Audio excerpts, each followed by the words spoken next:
Breakfast talk. Do do do do do. I think the angle of the camera is perfectly placed to catch our chins. Look how delicioso that looks. Maybe. Why did you put two pillows on your seat? I look like a dwarf now. Not that there's anything wrong with being a dwarf. Because otherwise, it's not comfortable. How are you going to cover up your mouth the whole time when you talk? This isn't going to work. People want to see the food in our mouths while we're chewing. You know, we've got multiple requests for that. Today's video is going to be about 10 things that would help you out to know before coming to Ecuador. You don't like that title? It's all good. Whatever you 10? want. I'm eating. Thank you for making us breakfast. What's number one on the list? Don't be in a hurry. And some of these will apply to any travels in a Latin American country. In fact, anywhere in the world, it will be good to be patient, but especially in Latin America. But I tell you, going into a situation, going into your travels, and expecting things to not work out the way you expect them to work out, or to be on the same timetable as you, to go in with the attitude that if it doesn't flow the way I think it's going to flow, that it's going to be okay. That is the ideal attitude to have when traveling anywhere, but especially in South America, especially in Latin America, where things are more relaxed. And that's fantastic. See how great my attitude is? I don't even think of it as a bad thing now. If we see that a restaurant's supposed to open at 8:30 in the morning and we go there and it's a ghost town and there's nothing going on and it doesn't look like anything's ever going to happen there, that's fine. We just shift, we flow, we go with the flow. So yes, patience. You know, that's not a very exciting one to start with, and I hope that doesn't put you off, because we will get more specific, because I hate things where it's general. When you're looking for travel tips and somebody says, you know, it's very important, you know, to have comfortable shoes. Okay. Yes, but okay. It's sort of... So go to a specific example, which is... I just did with the restaurants. Exactly. In the restaurants, number one, you're going to need to ask for the check. They're not going to come up and interrupt. I mean, they might ask how you're doing and all that, but a lot of times you ask for the check. But even then, it can take sometimes a little bit of time to get it. Yeah, a lot of times you have to facilitate the end of the meal. Yeah. You know, they're not going to present you with a check. You have to ask for it, or you have to find the waiter or go up to wherever you're going to pay to go out. But you generally don't get rushed out of a restaurant. You can just lollygag as long as you want to. We've never felt uncomfortable just hanging out in a restaurant, because everybody doesn't, because nobody's in a rush. You'll see a lot of folks in Mexico, in Ecuador, and Latin America. They'll be wearing watches, and they're wind-up watches, but they never wind them. If the battery dies, they won't replace the battery. You're just making crap up. Because time doesn't matter. It's just for looks. What's number 2 on the list? Potential for noise. Be relaxed. Oh, yeah. This is certainly a super duper key one in Latin America. You know, unless you're staying in the country, but even if you're in the country, you're probably going to have all kinds of chickens and dogs and who knows what. I don't know if you can tell, we got this new mic system, but there's a lot of noise going on outside with motorcycletas and buses and the church bells and discotheques and who knows what. It's going to have a lot to do with the part of town you're staying in. It's like I was talking to a fellow the other day. Like, we're staying in Centro, in Cuenca, Ecuador, which is a very noisy area. It's the There's a lot historic going on area. here. A lot of people, a lot of cars. It's in a small, congested location. Colonial buildings. Yep, yeah, it's noisy. I was talking to this fella. He lives in a neighborhood, probably about a half-hour walk from here, over by a nice little park and blah, blah, blah. And he likes living over there because it's quiet.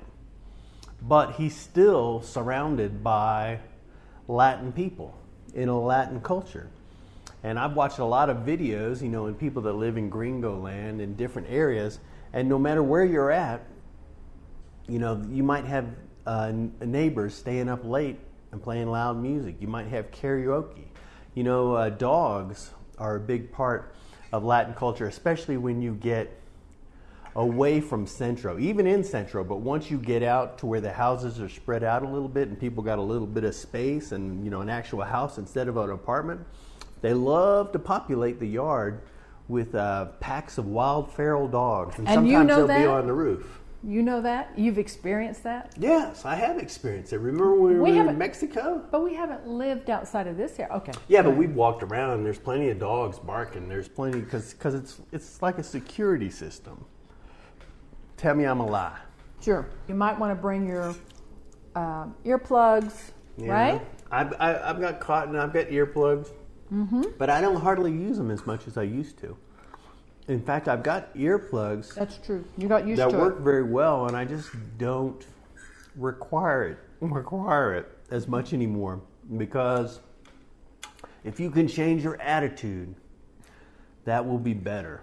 Remember, I fell asleep. I was sleeping in the chair with the car alarm going off in the middle of the street next door. That was something for Buck. That was big. Yeah. And I mean, normally I would have fixated on that. True. And I would have stared out the window and at the car, wherever it was, and I would have imagined, just horrible things.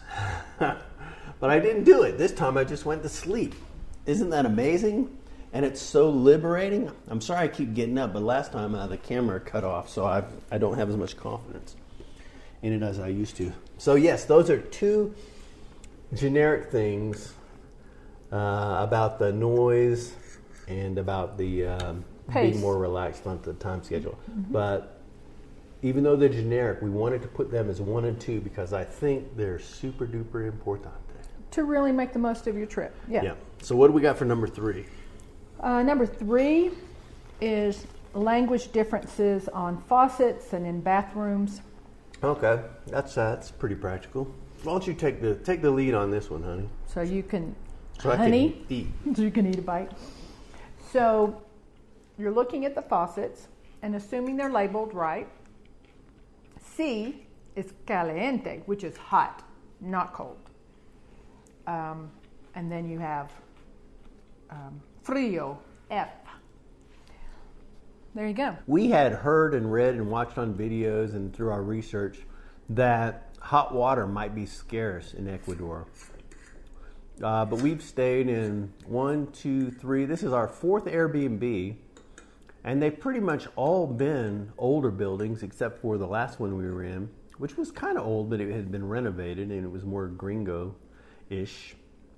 But even so, and this is a pretty old building, and when we were in Guayaquil, but we haven't had any issues with the showers or hot water or anything like that. Well, of course, they're Airbnbs, so maybe people are more, well, I guess anybody, if you're coming here and staying, in this type of accommodation for, short term, like a few weeks or a month or whatever, maybe you won't encounter it because people that are operating Airbnbs or lodging for turistas are more likely to make sure that stuff is in proper order. Whereas if you just come here and you're staying 6 months or a year and signing a lease and just renting a property from somebody that's renting it out at a yearly rate or something like that, maybe they're not going to be as on the ball. Maybe not, but it can also vary a bit. So they can say hot water, and it's true, but you could be in the middle of a shower, and depending on who's using it or the fluctuations, you might get a little bit of cold. So there's that. Or you might be scalded to death. Well, not to death. I've been in it a couple times when it's gotten overly hot. Yeah. But then I just turn on the C for cold, and then I'm incinerated instantly because it's caliente. What's 4? 4 is also related to bathrooms.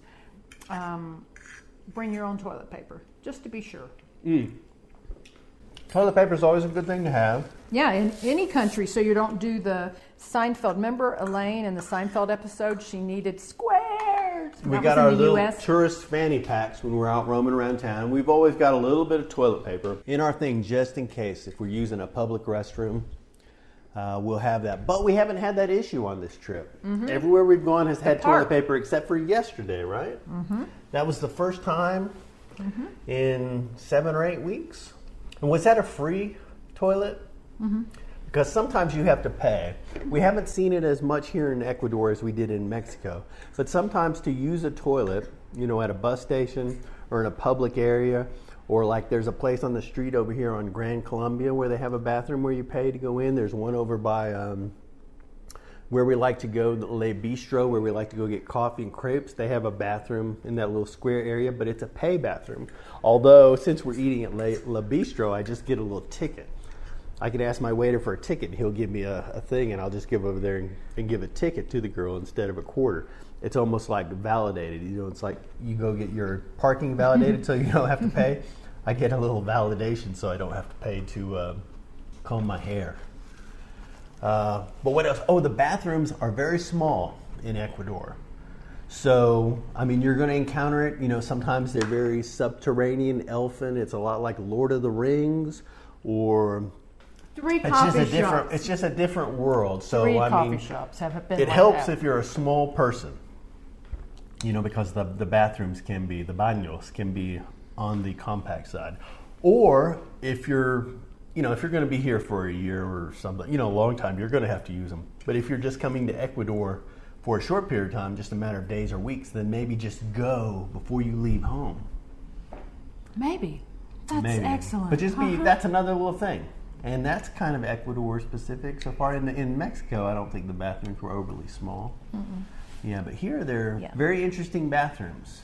Well, they're making the most of the space. Yes, that's true. So what else? Number 5. Number 5, cinco. Money. Might look a little bit different. I'm constantly checking the camera, see if it's going to turn off, and it did turn off. And man, we had so much good information we just lost. Oh, we'll but try more to recreate it. I can have smaller bites because now I'm going for my chocolate rather than my. Okay, number 5, money. Money. You may read that Ecuador uses the U.S. dollar, has for about 20 years. However, a couple things to keep in mind. One is cash is king. You want small bills, which, you hear that in a lot of places, like the airport, you want something to pay the taxi, whatever. But here it really is true. Even $20 bills are big. Yep. Like if you go to a supermarket, a really large ones, not the local markets, or you can use them there. I've used them in a phone to get our phone plan. If your meal is almost $20, then what have you used to get our phone plan? A $20 bill. Oh yeah, okay. No, I thought you said a credit card. No, you don't use credit cards. We haven't swiped one time. No, we had one opportunity at a Thai restaurant, and but we haven't. No, all cash. I think when we came here, we had $600, which isn't a lot for 2 people to arrive into a country with. But I think it was $600, right around there, and it was all in 10s and 5s. Mm-hmm. Just super duper small bills. And when we go to the ATM, we get all 20s, and we try to use the 20s as much as possible.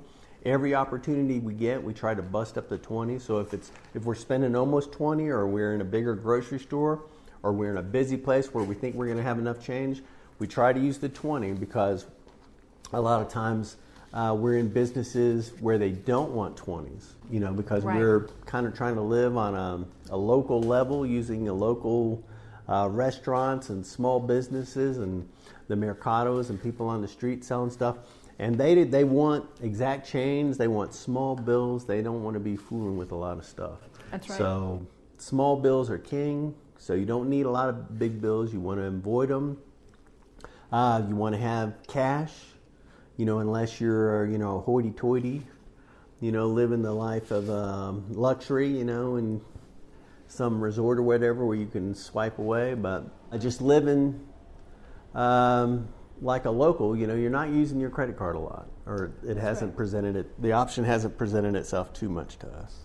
And the second thing about money, when you read that they use the U.S. dollar, they do, but they use a lot of coins. Some of them look just like U.S. coins. Some of them, like their quarters and their nickels, look similar to the U.S. Yeah. They're not counterfeit. They're real. And then some of the coins have Ecuadorian figures on them. So you get a lot more. They use a lot of dollars. I've seen even JFK 50-cent pieces. Oh yeah, you see quite a lot of 50-cent pieces, which you don't see in the U.S. And the dollar coin, like you said, like the one that we had in the United States for a brief period of time was Sacagawea. Yeah. And don't they have other ones here besides Sacagawea? Yes, and they have a lot of like U.S. presidents on their quarters but anyway, it's U.S. money that they're using. So when you come here, if you're coming from the United States, you can use the same money that you're using in the United States, and they'll use it here plus a little U.S. money that you might not even be familiar with. Okay, but also about money, we wanted to talk about tipping. Tipping? Didn't we already talk about tipping? In the last version before the camera died. I don't know when it went off, but yeah, 10% is what my local connection has told me to tip. 10%. If you're in a sit-down restaurant, with service and a table, and they take your order and bring your stuff and blah blah blah, 10%. If you go to a Starbucks coffee, you don't have to tip. You mean Juan Valdez? Yeah. Just some, just like where you just go to a counter and get something. I asked my Spanish teacher about that, and in fact, because we went out for ice cream, and yeah, she said it was a no-tip situation. And, you can tip whatever you want, but I think it's good to try to live like fit a local. into the local economy instead of be a disruptor.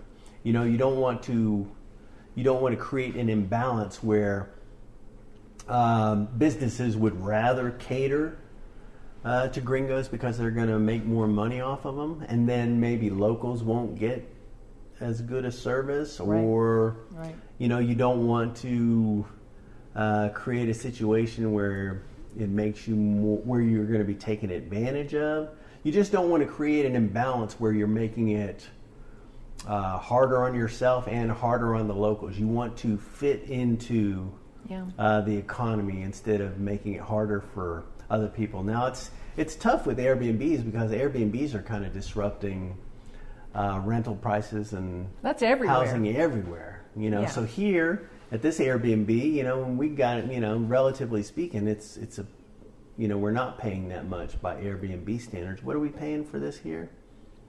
Is it $600 for No, 7 weeks? I think it's $700 something. I think it's right under $800 or something like that. But anyway, it's more than you would pay in a local economy. So, the person that owns this property, who is a local, would rather rent to tourists. As a long-term rental, they're not going to make as much money. Right. So it sort of disrupts housing in this area here. But that's true everywhere. In New Orleans and Washington, D.C., and Tampa, anywhere. Seattle, if you've got a piece of property and you can make more money on short-term rentals, then as a property owner, that sounds very appealing. But it makes it tough. Because like when we were in New Orleans looking for a place to live, or anywhere we go and look for a place to live, it's just hard to find something that's affordable in a cool area, in an interesting part of town, because properties in interesting parts of town, they're just all short-term rentals now. Or at least that's what we're finding. So. But the other thing about tipping is just like anywhere you go, look at your bill. If you're in a, especially semi-nice to nice place, sometimes they do add in the tip automatically, even if you're just two people. Yeah, we were in one restaurant where they did add the tip automatically, and it was 10%. But yeah, if you're in a nicer place, definitely check the bill. If you're in a local place, you might not even get a bill. You might just go up to the register and they'll tell you the price, or it might just be written on a piece of paper, just handwritten. So if you're a gringo especially and they're not sure you'll get the numbers. Yeah, that's good. Sometimes we lovely. appreciate when they got the number down, because even though I'm practicing Spanish and we've lived in 3 Spanish-speaking countries now for a little bit of time. Sometimes depending on how fast they're saying it and the intonation, it's hard for us to get it. That's true. Okay, number 6. Number health. 6. Health? Health. What were we going to say about health? Cuenca is at, 8,500 square feet? Yeah, it's right around 8,500. Makes a difference. High elevation, yeah. Yes. So if you're a heavy smoker, you already have breathing issues like asthma, or you're an older person, or just a regular Joe, living at sea level, just be aware that you might have a transitional period where your body needs to acclimate to the elevation, because you are going to have a different level of oxygenation for your vessel. You know, we went to the doctor. I went to the doctor when I first got here to get a checkup, you know, because I was having trouble breathing. Not having trouble breathing, but I felt like my breathing was compromised, and it was compromised because she said for your oxygenation level at sea level, you're looking for 95 plus, you know. Sometimes, you know, when you put the little thing on your finger, it'll be 98, 99, 100% oxygenated. Here, she said, you're looking for 90 or above. And I think when I was at the doctor, I think mine was 91, 92, something like that. But it's definitely less oxygen than my body's used to. Yeah, so, and you went going up some stairs quickly. Yeah, so if I run up some stairs or I go upstairs like I'm at sea level, you know, I might get to the top and I might leave a little lightheaded. In fact, we were talking to a waiter, a guy from New York who's Ecuadorian, who's living here now, and he's been here for 3 years now, and we were telling him about that, and he was saying, yeah, I just had that same thing today. So he's been here for 3 years, and he said he had to sit down because he was feeling a little lightheaded because he was exerting himself.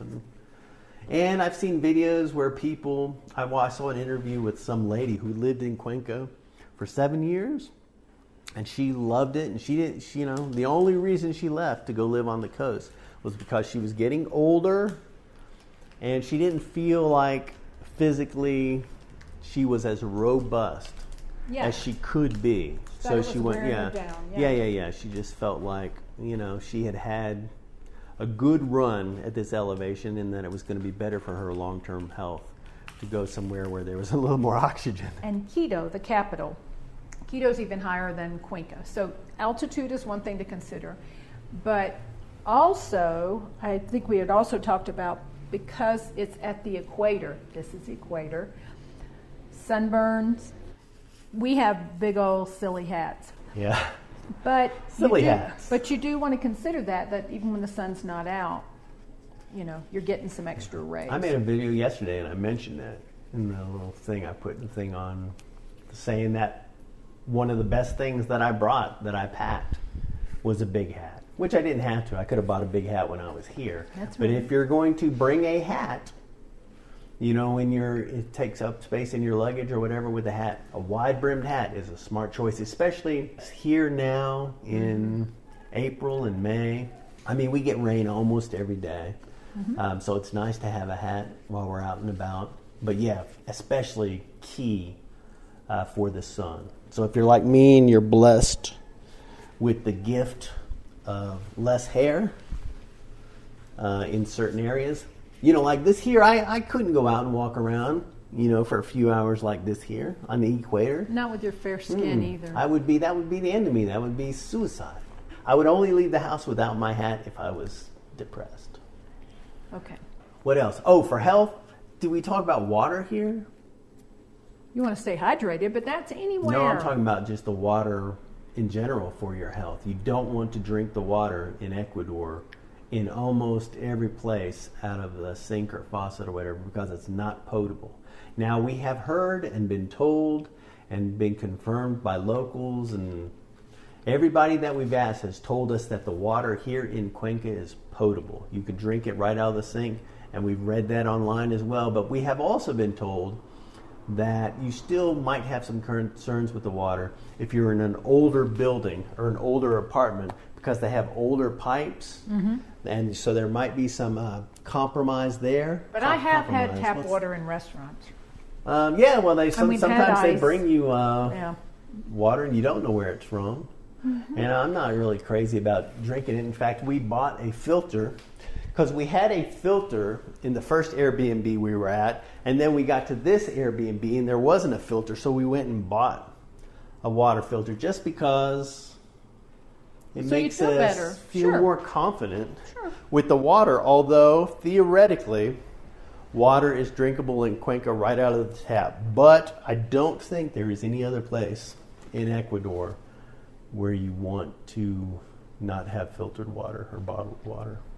And then the last thing about health, we especially like to be in places where it's very walkable. air pollution. They don't have the same emission regulations as in some country. What did I say? You said admission. Did I say admission? So they don't have the same emission quality, but they won't admit it. But you'll see That's funny.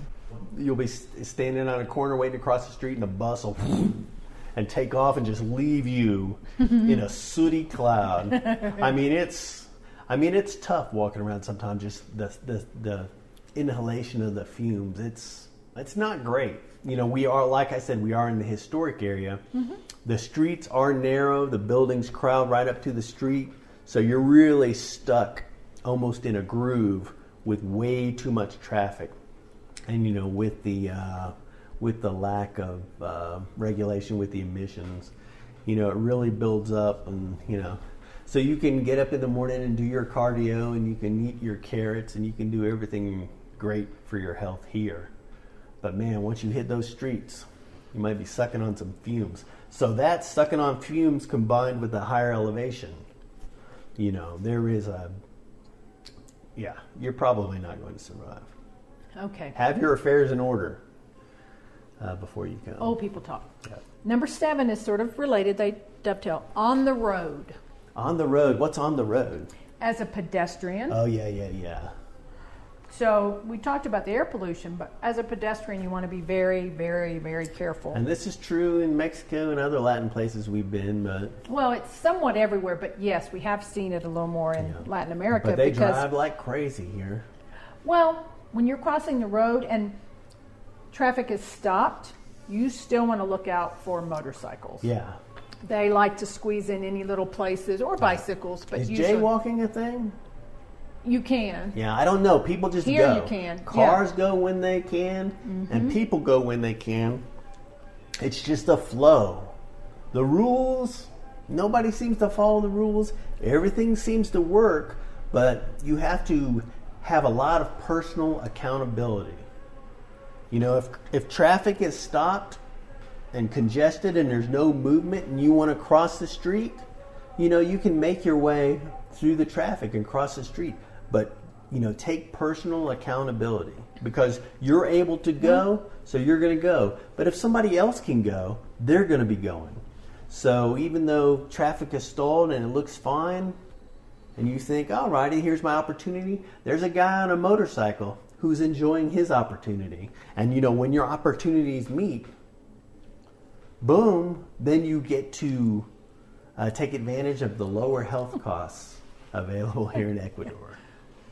And then you mentioned about the drivers. Because you almost got whacked by a car coming out of a parking garage. I almost did the motocicletta thing because, you know, I'm always telling her, you got to look both ways. You got to look. You just got to be super vigilant. And I did it the other day when there was some traffic stopped. And I was just looking down, and I just stepped out into the thing where the traffic was stalled, and a motorcycle came to a stop, you know, just a foot away from me. And I was like, you know, I'm always on camera girl about that. And here I am about to get pancaked. Or make a new friend with a motorcycle. What else is there with traffic? Well, you had mentioned about the fatalistic attitude. We have heard, and folks have said, taxi drivers or whatever, you know, they just assume when your time is up, it's up. They're very confident when they drive. Yeah. Any little rush hour, not rush hour, they're going. Buck loves that. Well, you know, it was exciting. I think we had more exciting. We haven't been in a lot of cabs and Ubers since we've been here, but I think they've all been very adventurous, enthusiastic driving. Yeah. You know, I don't know. I mean, I have a very small frame of reference, but it seems to me like most Ecuadorians, they get up in the morning ready to die. Today could be the end. They are content. They have lived a full life, and they're going to continue to live a full life. And if today is the day they go, you know, they're ready for it. So you better be ready for it too. It's a good attitude to have. All right. Also, we were talking about on the road. The third thing we wanted to mention was on buses. If you're going from city to city, especially, we don't know. We haven't done as much inner city public transportation. They have it here, but we haven't done as much. We like walking it, and there's plenty of places to walk. But on buses, sellers get on and off the bus.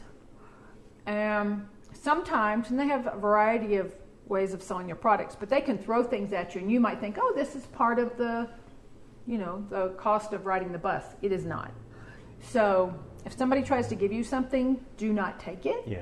Unless you want it. Assume whatever it is they're giving you is for sale. It's for sale, or and not to be too negative, or it's a distraction as well. I think we've read that, but we really haven't had that much of experience with it. Maybe on the bus, like, or even on the street, maybe people will like hand you something like they're giving it to you, but they are just, it's just I guess it's an effective sales tactic, because if you now all of a sudden it's in your hand, now they're already in cashier mode. Okay, it's in your hand, now you owe me this much money. That is true. Number 8 is the street markets, not the supermarkets that you might be used to, but either in markets or street vendors. That's what we wanted to talk about. Is a lot of those places, they can expect you to haggle. But, do they expect it? Well, we try to haggle. We're not very good at it. We're not good at it. But we've seen people and they enjoy the give and take. We don't quite get the flow. We have made people laugh. It's hard, fun. People laugh at us constantly. But when you're in the Mercado, most of the people working in the Mercado are people that look like my mom or my grandma. They're iron-willed grandmas. They're like little old ladies, or they look like your mother, and it's just hard to haggle. It's just hard. But it's okay. Yeah.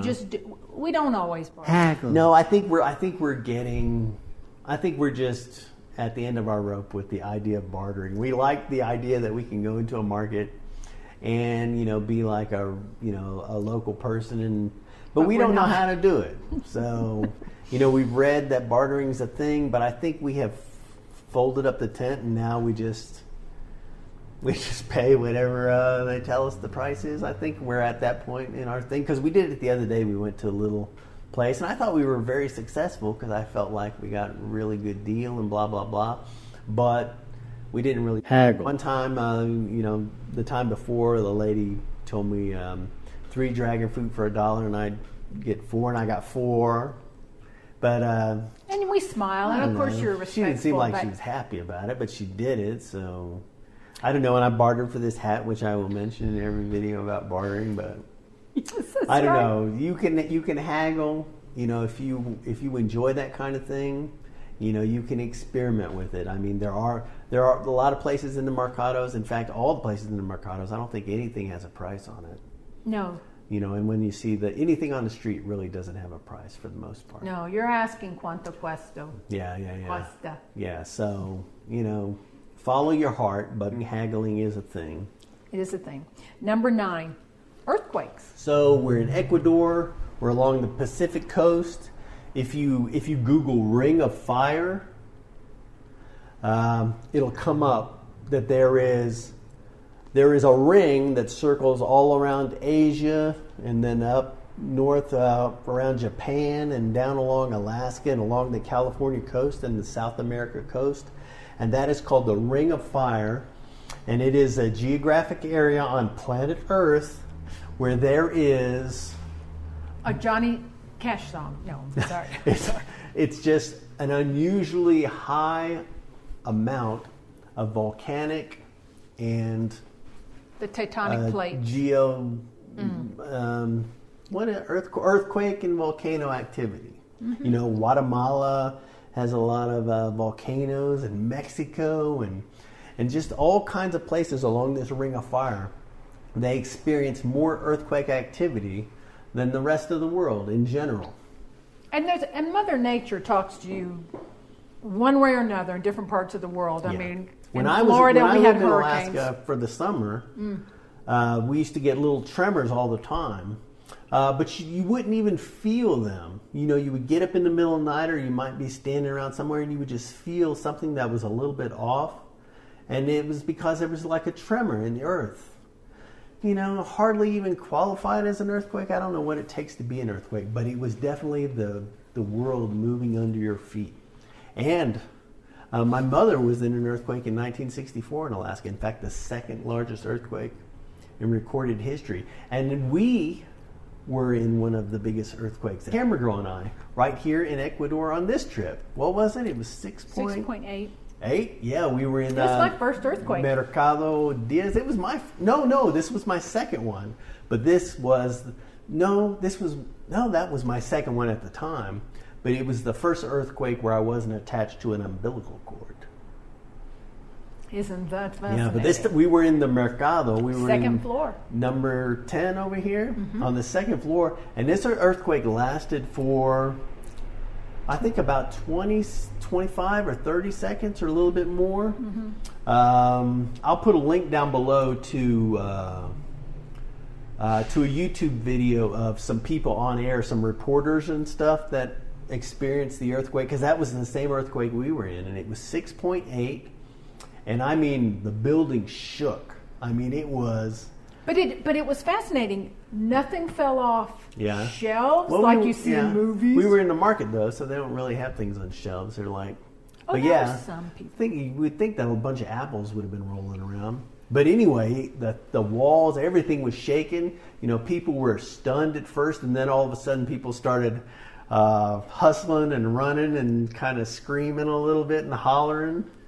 Not like you see in movies. It wasn't in a movie, but I mean, people were like, they're running around and kind of darting. But I mean, I guess I was just surprised because I wasn't more nervous. That was all. I don't know. It was funny because after the earthquake, camera girl was like, well, that was pretty gentle. And I'm like, are you insane? That was a massive earthquake. I mean, it went on forever and the building was shaking all around us. That was true. But what was also interesting is, so when we felt like, okay, it looks like it stopped, we didn't feel any aftershocks. Yeah. Because Buck had us up against a wall, which was the thing to do. I don't know what the thing to do was, but it felt like there was like an elevator shaft near us, and so we went and stood next to that because I felt like, I don't know, I just felt like I just wanted to minimize the amount of roof. That was great. Yeah. But then so we went back to the first floor, came out of the building, and we went around to this beautiful church. You know, a lot of the vendors didn't come out of the building. Well, yeah, I mean, you can't leave your bananas, but I'm just saying if you weren't actively corralling bananas and dragon fruit, if you were shopping in the Mercado, you went and looked at the sky. Maybe. But we came around the corner. You're a terrible, what is it? You're a terrible, what is improv? You're supposed to yes and. You're constantly no but. Yes and. I say everybody left the building, and you're like, not everybody left the building. We went around the corner, and there was a wedding. Oh, yeah. In process. And the only reason we knew that is everybody had come out. Oh, no, not everybody. The priest was still in there. Not just that. The couple. See how it works? The couple, you are right, no, because the couple was still at the altar and they were kneeling by the time we came around. That's because they were discussing whether or not they wanted to go through with this. They were God like, was is talking this a sign? to them. Well, it was a story for the rest of their lives. Yeah, a very memorable wedding for sure. Exactly. So that's number 9 is earthquakes are real. Earthquakes are real. And at the time, that was our first earthquake in Ecuador, but we had another one in the middle of the night here. And that actually shook. And it was... But that was just a few seconds. Yeah. It wasn't anything like the other. In fact, this one was a 5.3 earthquake. But the building moved. It was an actual earthquake that things shifted. But it didn't it didn't cause the same problems as the other. Because with the other earthquake, the 8.6 or whatever 6.8. 6.8? Yes, not 8.6. Yeah, with that earthquake, there were fatalities. There was only one in Cuenca. In fact, it wasn't far from where we were at. In fact, when we were left, there was a lot of sirens, and when the roads was closed off, and a bunch of people were heading towards this area, and we knew, something had happened there. But there had been a fatality because part of a building had fallen off and crushed a car that had somebody in it. But that was the only fatality in Cuenca. Yes. And there were a number of ones on the coast. There were some fatalities. The epicenter was closer to the coast. There was some damage off coast, actually. in the city. In fact, our Airbnb landlord said that the apartment next to hers, because she came to inspect to see if she had damage, and there was damage next door. I was going to a Spanish school, and the school had to close To be probably inspected. for 3 or 4 weeks. Well, I mean, it was inspected, and they had to close, and then they were working on the building. They had to do some, they put up scaffolding and Reinforcements. yeah, they had to do some repairs to the building. But overall, even with the 6.8 earthquake, I mean, things were instantly back to normal for everybody in the city. But it was a pretty significant earthquake. In fact, our Airbnb lady said that was the biggest one that she had experienced while she was here. But anyway, we've experienced 2 just in the month and a half or 2 months that we've been here now. And that's a regular thing. So they do have earthquake activity, and you are probably going to feel it. And for the most part, it's nothing to be concerned about. It's just, like Camera Girl was saying with hurricanes in Florida, it's just part of, being along the ring of fire, where, that kind of activity is more common than maybe if you're in Kansas. But of course, if you're in Kansas, you're And you have probably tornadoes. You're probably halfway to Oz already. So it's always something, And then I think Oklahoma. What is Oklahoma? Quicksand. Oklahoma. A lot Okay. of people just Yeah. disappear in the dirt in Oklahoma. Okay. And number 10 you have is be polite. Well, make an effort Which to be is polite terrible. in Spanish. We're trying not to be general. Be polite. You need to be polite when you go to Walmart. In fact, you need to That's be right. more polite when you go to Walmart, because people are on the ragged, jagged edge there. Especially if you're a Walmart employee, be polite to those people, because they're ready to snap. It's like the post office in the old days. Remember, you used to have to go postal? Go postal, sure. And that's not a thing anymore. Nobody goes postal anymore. You don't ever hear that anymore. People go postal. They don't necessarily work in the post office. Here's a 10 that I have noticed is in Ecuador, and be prepared for this. Maybe, especially, and this is maybe more for fellas. I mean, I've seen some healthy masculine mannequins in this town. In fact, I saw one the other day. Remember, there was a mannequin, like in sports outfit. It was a fella mannequin, but I don't know. I felt like it was intimidating. I felt like a little threatened when we walked by the window. But I don't really notice the male mannequins that much. But the female mannequins are, they're uncomfortably attractive, or they can be. Not even attractive, Latin American mannequins. They're just they're sexy. It's sexy. Big, can I say that? Perky. You can say whatever you feel. So a lot of the mannequins look like they're cold. Okay. So if you are in a relationship, if you're married, if you're part of a couple and you're coming to Ecuador, just be aware that you're going to see some mannequins, and I don't know. I mean, you want to take them it's home? fine. If you're secure in your relationship, if you're happy in your relationship the way that I am, then you're going to be fine. But otherwise, if you're on the rocks in your relationship, you're going to see some of these mannequins, and you're going to be thinking, you don't want to stare. is that my soulmate? And if you're a single guy, especially, it could work for you. It could be a bonus, especially if you're shy and you're not much of a talker. Then you might find, the perfect mannequin here. And it doesn't matter what you say, because, she's not really listening. What are you talking about? I thought you would like that she wouldn't talk back. Yeah, but they are. I don't They're know. like Japanese anime. I got to get Camera Girl to take some pictures of these mannequins. I can't do it because I don't know. That'd be kind of creepy for me to be standing there taking pictures of these mannequins. I took a couple. Yeah. And it was in, and this was the ones on over here. Yeah. I know that. I took some, and it's not a porn shop, although you'd think it was with some of porn these shop. outfits. I'm just saying some of the outfits. But I was trying to get a couple pictures, and it's right next to the road. And this guy, we both started laughing when we realized what I was taking pictures of. It was sort of pervy. They don't have porn so shops. I got you a couple pictures. We haven't seen any adult type things, have Not we? here. No, Not here. But the mannequins sort of have that feeling. The mannequins are overtly sexual. I guess we're talking too much about this number 10. We are talking too much about this for number 10. But 10. anyway, it's just something you need to know. You need to make sure that you're drinking bottled and filtered water, except for in Cuenca, maybe. You need to watch for motocicletas. You need to be aware that you might feel some earthquake tremors. You need to know that caliente is hot, so if you're looking for cold water, it might not be there. You need to have small bills, and you also need to make sure that you got your guard up when you're walking by the spring collection, like the new fall collection, or whatever time you're here. You might see those mannequins and you might do a double take. And Buck's especially happy when they're changing the dress on Guard your heart. Guard your heart. Your heart? That's or right. Is that the right part of the anatomy? Anyway, let's see. My gosh, I hope my battery hasn't kaput. See, yeah, you got so distracted with the mannequins. That's it. I forgot to check for a while. But that's it. I think we've covered it. And this was overly long, and hopefully you found it semi-informative.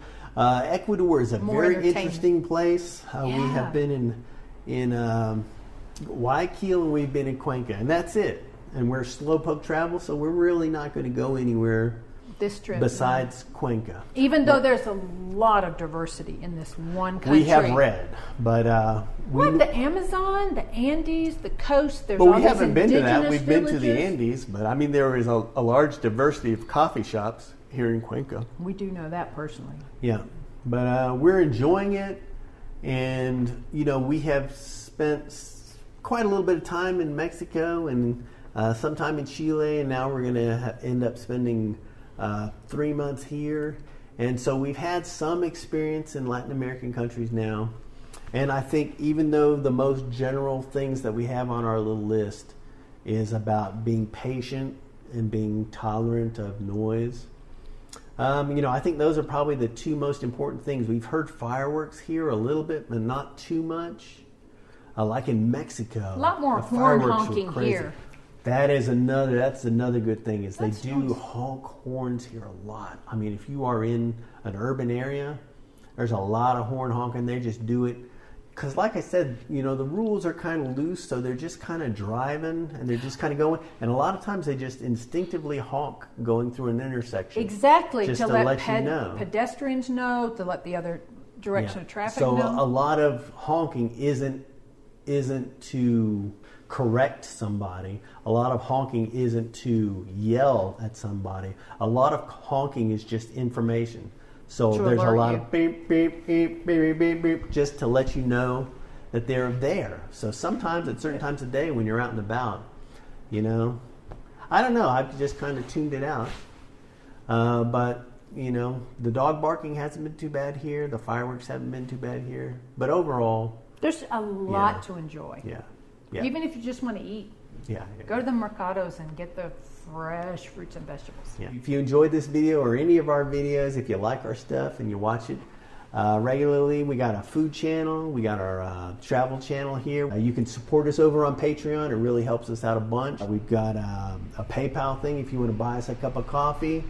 But we really appreciate you supporting us that way, or just thumbsing up and sharing it.